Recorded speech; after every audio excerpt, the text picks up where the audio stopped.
একটা শান্ত গ্রামে থাকতো এক গরিব কৃষক। তার ছিল না খুব বেশি সম্পদ, কিন্তু ছিল একটি কবুতর। কবুতরটা তার অনেক প্রিয় ছিল। দুজন ছিল ভালো বন্ধু। প্রতিদিন সকালে কৃষক জমিতে কাজ করত, আর কবুতর তার কাঁধে বসে থাকত। গরম রোদে কৃষক ক্লান্ত হলে কবুতরটা মাথায় ডানা মেলে ছায়া দিত।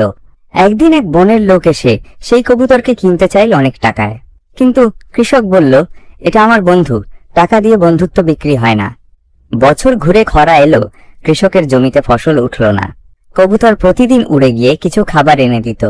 এইভাবে কবুতর কৃষকের পাশে থেকে তাকে বাঁচিয়ে রাখে। অবশেষে বৃষ্টি নামে, জমি সবুজ হয়, কৃষক ফসল কেটে ঘরে তোলে।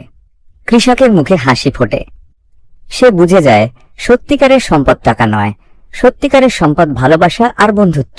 বন্ধুরা, গল্পটি তোমাদের কেমন লাগলো কমেন্ট করে জানাও, আর ভিডিওতে লাইক করে আমার ছোট্ট চ্যানেলটি সাবস্ক্রাইব করে দাও।